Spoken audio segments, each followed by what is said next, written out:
viewers, welcome to Lakshmi Skills. So ఈరోజు మనం చూద్దాం ఎక్సెల్ ఫార్ములాస్లో column formula.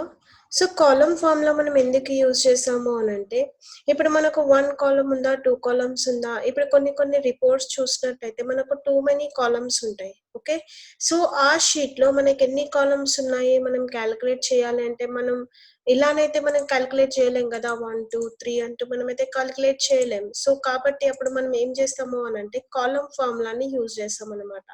So column formula ఎలా యూజ్ చేస్తారు అని అంటే, ఇక్కడ నేను చిన్న డాటా క్రియేట్ చేశాను. సో ఈ డాటాలో నేను మీకు చూపెడుతున్నాను days. So how many days in a week.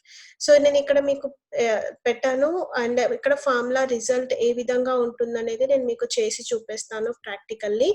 So a column formula అంటే ఏంటి, to count columns in table or sheet or book. Okay, so ఇక్కడ మనం క్యాలిక్యులేట్ చేద్దాం. Equal sign column. సో మీరు క్యాలిక్యులేట్ చేసేటప్పుడు మీకు ఈ విధంగా ఫార్ములా షో అవుతాయి. సో మీరు ఓన్ గా మీరు టైప్ చేయకండి, జస్ట్ COL ఇలా మీరు టైప్ చేసినప్పుడు ఇక్కడ మీకు కింద కాలమ్ అనే ఆప్షన్ వచ్చింది, కాలమ్స్ అనే ఆప్షన్ వచ్చింది. So just select columns option, tap press చేయండి. సో ఈ విధంగా వచ్చినప్పుడు అరే అని అంటే ఏంటిది, కంప్లీట్ టేబుల్ ని సెలెక్ట్ చేయాలి అన్నమాట. సో నేను ఇప్పుడు ఇక్కడ నుంచి మొత్తం కంప్లీట్ గా సెలెక్ట్ చేస్తాను and bracket close, enter. So ఇక్కడ మీకు చూసినట్లయితే C3 అండ్ C13 అని చూపెడుతుంది. So C13 is nothing but cell address. Okay, so మన సెల్ ఎక్కడ నుంచి ఎక్కడ వరకు మనం సెలెక్ట్ చేసామనే అడ్రస్ మనకి ఇక్కడ చూపెడుతుంది.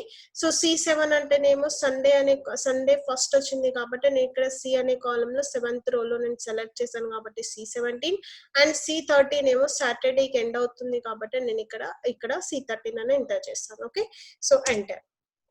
చూడండి 1. సో నేను ఎన్ని కాలమ్స్ ని సెలెక్ట్ చేశాను, ఓన్లీ 1 కాలమ్ ని మాత్రమే సెలెక్ట్ చేశాను కాబట్టి నాకు ఇక్కడ 1 అని వచ్చింది. ఎగ్జాంపుల్ నేను ఏం చేస్తాను అని అంటే, ఈక్వల్ సైన్ కాలమ్స్. ఇప్పుడు నేను ఇక్కడ 3 కాలమ్స్ ని సెలెక్ట్ చేస్తాను. వచ్చిందా 3. సో ఈ విధంగా మీరు షీట్ లో ఎన్ని కాలమ్స్ సెలెక్ట్ చేయాలి అని అనుకుంటే మీరు అన్ని కాలమ్స్ మీరు ఇలా ఫార్ములా యూజ్ చేసి సెలెక్ట్ చేయొచ్చు. సో ఇక్కడ నేను చిన్న డాటా ఉంది కాబట్టి మనం ఈజీ వేలో ఎన్ని కాలమ్స్ ఉన్నాయని మనం చూసుకోగలం. బట్ ఒకవేళ మీకు టూ మెనీ కాలమ్స్ ఉన్న డాటా మీకు ఉన్నట్లయితే సో ఎలా క్యాలిక్యులేట్ చేస్తారు అన్నది ఇది ఈజీ వేలో మనం ఈ విధంగా కాలమ్స్ ని క్యాలిక్యులేట్ చేసుకోవచ్చు అన్నమాట. ఓకే, సో నేను షీట్ కూడా నేను మీకు క్యాలిక్యులేట్ చేసి చూపిస్తాను. ఎగ్జాంపుల్ నాకు ఇక్కడ ఉన్న షీట్స్ ని